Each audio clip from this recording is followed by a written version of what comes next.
The phone call came on a Tuesday morning while I was scrubbing the bathroom floor of Mrs. Henderson's townhouse in Burnaby. My knees ached against the cold tiles, and my hands were raw from bleach. I almost didn't answer when I saw the unknown Vancouver number. Telemarketers always called during work hours, but something made me swipe to accept. "Is this Claire Morrison?" a man's voice asked. "Yes," I said cautiously. "This is Robert Chen from Patterson and Associates. I'm calling about your ex-husband's estate. James Morrison passed away last Friday." My grip on the phone tightened. James was dead, the man who'd divorced me 23 years ago. The father of my daughter Emily. The man who'd left us with nothing while he built his software empire. I hadn't spoken to him in over a decade. "Why are you calling me?" I asked. "The funeral is tomorrow at 2 p.m. at Forest Lawn Cemetery. Following the service, there will be a reading of the will at our offices. Your presence is required. We've been divorced for 23 years. Nevertheless, Mrs. Morrison, you're named in the will. Please attend." He hung up before I could respond. I sat back on my heels, staring at the half-clean toilet. James was dead at 68. Part of me felt nothing. That marriage belonged to a different lifetime, when I was young and believed in forever. We'd met at 19, married at 21. Had Emily at 23, for 15 years. I thought we were happy.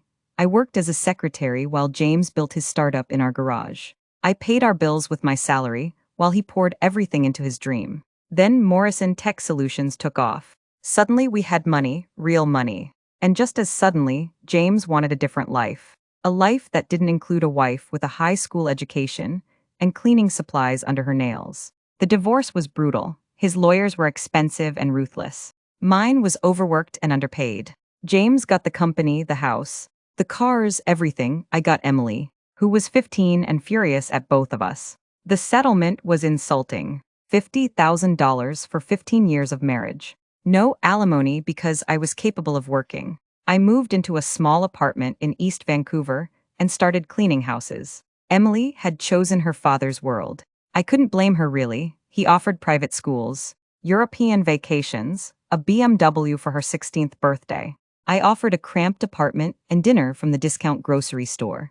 She'd visit sometimes in the beginning, but the visits grew shorter and less frequent. By the time she was 20, working at her father's company, we barely spoke. Now she was 38. The CEO of Morrison Tech Solutions, after James, groomed her for years. She'd built the company into something worth $185 million, according to the business articles I sometimes read online. Torturing myself, we hadn't spoken in 3 years.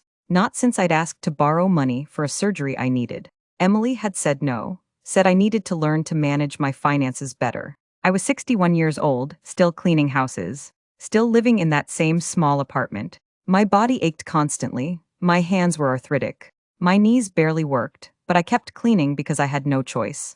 That night, I called my sister Linda. She lived in Kelowna, had a normal life with a husband and grandkids. She was the one person who'd never judged me. "You should go," Linda said after I explained. "Even if it's just to say goodbye properly. I don't think Emily wants me there. She probably doesn't even know he listed you in the will. Maybe James wanted to make amends. Linda, he left us with nothing 23 years ago. Why would he suddenly care now? People change when they're dying. Maybe he had regrets, I doubted that, but I agreed to go anyway. I couldn't afford the time off work. But Mrs. Henderson was understanding when I explained. The next morning, I pulled my only good dress from the closet. It was black, 10 years old, slightly too big now because I'd lost weight. I couldn't afford to eat much these days. I did my makeup carefully, trying to hide the exhaustion that lived permanently in my face. I looked old, older than 61, that's what poverty does. The cemetery was in North Vancouver, a beautiful place with rolling hills and mature trees. I arrived early and parked my rusty Honda Civic far from the entrance, embarrassed by how it looked next to the Mercedes and BMWs filling the lot. The crowd gathering under the green funeral tent was enormous. Business executives in expensive suits, politicians I recognized from the news, tech industry people with their casual wealth. I stayed at the back, partially hidden behind a large oak tree. Then I saw Emily. She stood at the front, wearing a black designer dress that probably cost more than I made in 3 months. Her blonde hair was perfectly styled. She was surrounded by people offering condolences, touching her arm, hugging her. My daughter looked like she belonged in this world of wealth and power. I almost left then. What was I doing here? But I stayed, watching from a distance, as a minister said words about James's legacy and vision. Several people spoke about James's brilliance, his philanthropy, his impact on the tech industry. No one mentioned that he'd been a husband once, that he'd had a wife who'd supported him when he had nothing. Emily spoke last. Her voice was steady and professional. She talked about her father as a mentor, a leader, someone who'd taught her everything. She didn't cry after the service ended. People filed past the casket. I waited until most had left before approaching. I stood there looking at James's face. Peaceful in death, you broke my heart. I whispered, but I hope you found what you were looking for. When I turned around, Emily was standing 3 feet away. Staring at me, her expression was cold. Shocked. What are you doing here? She asked. Your father's lawyer called me. I'm in the will apparently. Emily's jaw tightened. That doesn't mean you should have come. This is family business. I'm your mother. Emily, blood doesn't make you family. Effort does. Where was your effort when I needed you? Her words cut deep, but I'd heard versions of them before. She'd been fed a narrative for 23 years, and I'd been too tired and too poor to fight it. I came because I was asked to. I said quietly, I'll attend the will reading and then I'll leave. You can go back to pretending I don't exist. Something flickered in her expression, but she turned away without responding. The lawyer's office was downtown in a glass tower. I'd walked past 1,000 times while cleaning nearby buildings. The receptionist directed me to a conference room on the 30th floor. The view stretched across Vancouver to the mountains beyond. I took a seat near the door, away from the executives already seated at the long table. Emily arrived exactly on time with 2 men in suits, probably her advisors. She took the seat at the head of the table without looking at me. Robert Chen entered carrying a leather portfolio. Good afternoon, everyone. Thank you for coming. I'll keep this as brief as possible. He opened the portfolio and withdrew a thick document. The last will and testament of James Alexander Morrison, executed on November 3, 2024. Emily sat back confidently. I recognized that expression. She was certain she knew what was coming. Before the specific bequests, Mr. Chen continued, I need to read Mr. Morrison's opening statement. He specifically requested this be read aloud before anything else. He cleared his throat and began reading. To those gathered here, if you're hearing this, then I'm finally free to tell the truth. I've lived my life as a success story, the self-made tech billionaire. But I built my empire on a lie, on a betrayal so profound that it's haunted me every day for 23 years. The room was silent. Emily's confident expression had shifted to confusion. I thought I knew everything about building a business. Mr. Chen read in a steady voice. But the truth is, I knew nothing. The algorithms, the code, the foundation of Morrison Tech Solutions, none of it was mine. It was Claire's. My stomach dropped. What was he saying? My wife, Mr. Chen continued reading, was a programming genius. She taught herself to code while working full-time as a secretary. She spent nights and weekends developing the software that became our first product. She created the algorithms that made us millions. I just took credit for it. Emily's face had gone pale. When the company started taking off, James's statement continued, I made a choice. I could share the success with Claire, acknowledge her as a co-founder, or I could push her out and keep everything. I chose greed. I created a false narrative. I told investors and lawyers that Claire was just a supportive spouse, that she'd helped with minor tasks, but the real work was mine. I manipulated our divorce. I had lawyers draft agreements that gave me full ownership of the company and all intellectual property. Claire was too exhausted and heartbroken to fight. She signed papers she didn't fully understand. I robbed her of her life's work. I stole 23 years of success that should have been hers. I let our daughter believe her mother was weak and useless. I built an empire on Claire's brilliance and gave her nothing. Mr. Chen paused to take a sip of water. Emily sat frozen, her hands gripping the table edge. The other executives weren't looking at me anymore. They were looking at her. This will is my confession and my attempt at restitution. James's words continued. Claire Morrison is the true founder of Morrison Tech Solutions. She deserves to be recognized. She deserves to benefit from what she created. I was crying now, silent tears streaming down my face. Emily was staring at me with an expression I couldn't read. Now for the specific bequests. Mr. Chen said, to my executive team and board members, I leave a collective bonus of $3 million in recognition of your service. To various charities, I leave $10 million for technology education programs. To my daughter, Emily Morrison. Emily straightened slightly, her eyes fixed on Mr. Chen's face. Emily, you are brilliant and capable. But I taught you the wrong values. I taught you that success matters more than integrity.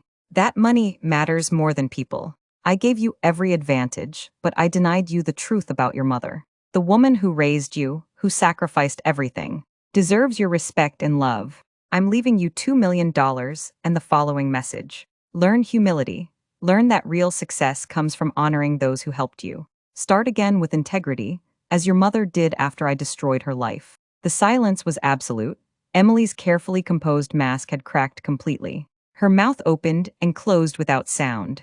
The remainder of my estate, Mr. Chen read clearly, including all shares of Morrison Tech Solutions, all properties, all investment accounts, and all other assets totaling approximately $185 million.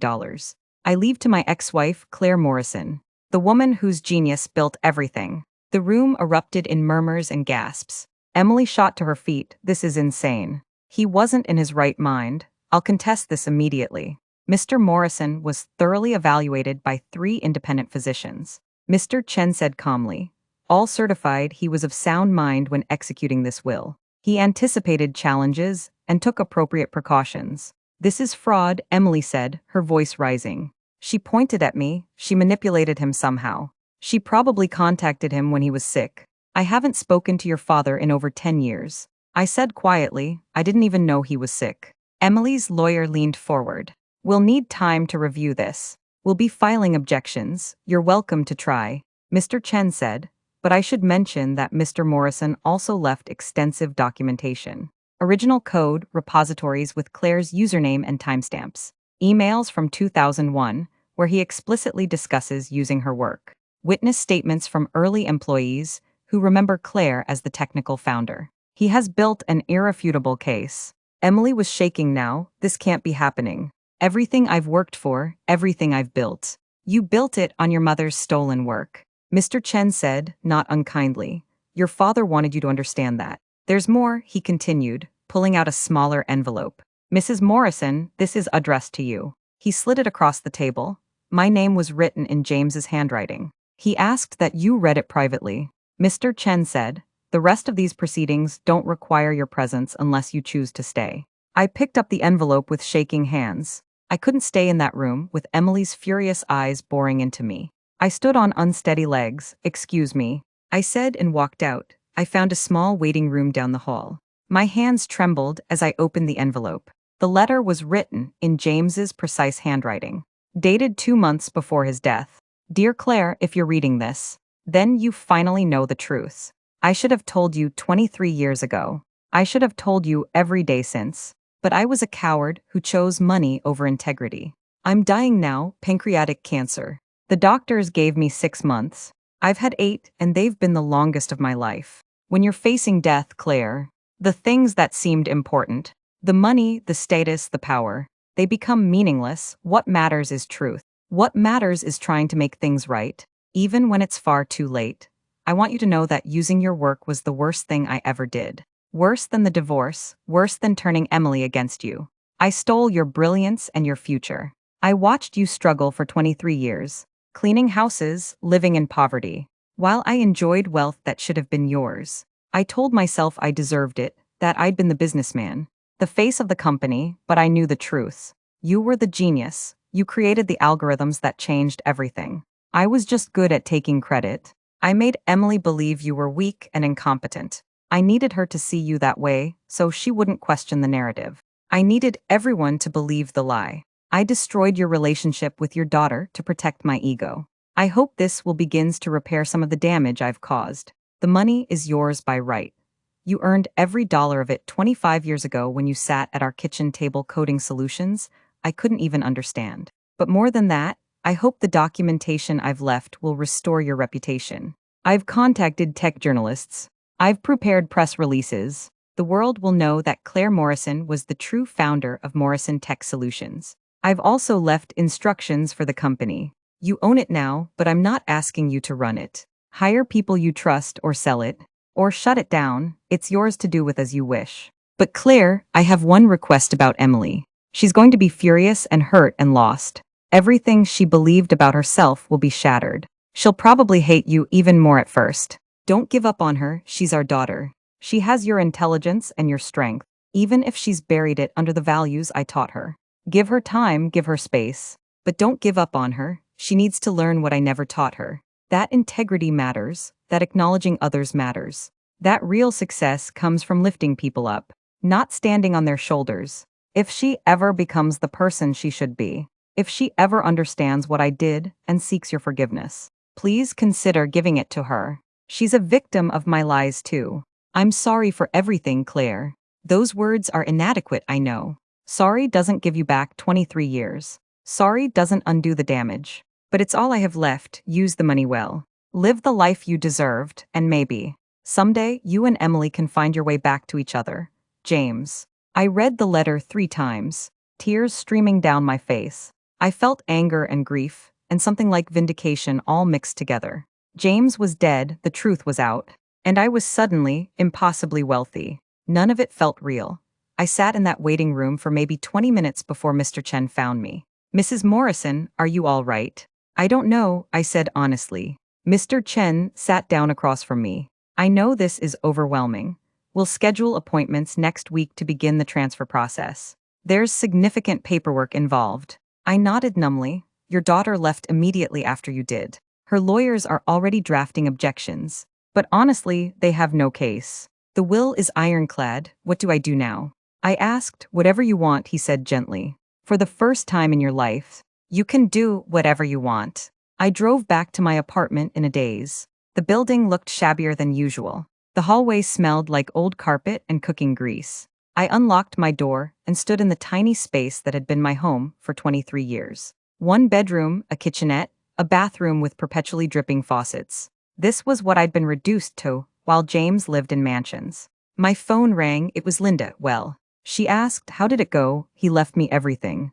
I said, the words sounded absurd. Linda, he left me the entire company. $185 million. Silence. Then Linda started crying. Oh, Claire. Oh my God, he admitted everything. I said, wrote it all down, told everyone I created the software. That he stole it from me, you did create it. Linda said fiercely, I always knew that. You were always the smart one. What about Emily? She got $2 million and a lecture about integrity. She's furious, of course she is. Her whole world just collapsed. Do you think she'll ever forgive me? I asked for what? You didn't do anything wrong. She thinks I manipulated her father. She thinks I'm destroying her life. Give her time, Linda said. The truth is out there now. She can't ignore it forever. The next few weeks were surreal.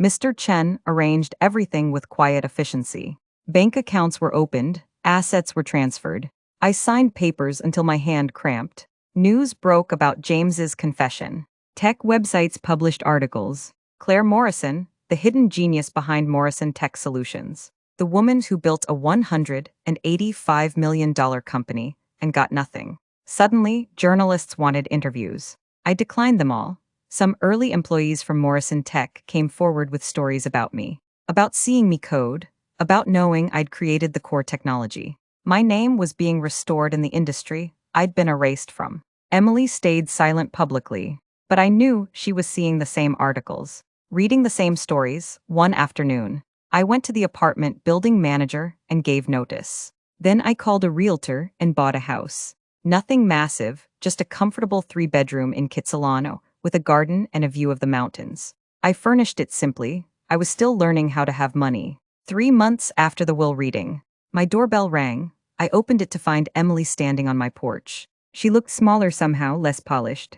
Her eyes were red. Can we talk? She asked quietly. I stepped aside and let her in. She stood in my living room, looking around at my new life. I've been going through Dad's files, she said, reading everything. The emails, the code repositories, the documentation, it's all true. Every word. I nodded, not trusting my voice. I spent 23 years believing you were weak. She continued, that you'd contributed nothing. That you were just angry about the divorce. I was so cruel to you, Emily. I started, but she held up her hand. I need to say this. I refused to help you when you needed surgery. I told you to manage your money better while you were living in poverty. I judged you for cleaning houses while enjoying wealth you'd actually created. I'm so sorry, Mom. She was crying now. I'm so sorry for everything. I crossed the room and pulled her into a hug. She was stiff at first, then collapsed against me, sobbing like she used to as a little girl. We have time, I whispered. We have time to figure this out together. And we did. It wasn't easy or quick. But slowly, we rebuilt what had been broken. Because some things, I learned, are worth more than $185 million. Some things are priceless. He took everything, my work, my youth, my dignity. But in the end, the truth gave it all back. I didn't win by fighting him. I won by surviving him. And sometimes, survival is the sweetest revenge of all. If you want to hear more stories of quiet strength, unexpected justice, and revenge served with grace, make sure you subscribe to Sweet Revenge In. Thanks for watching.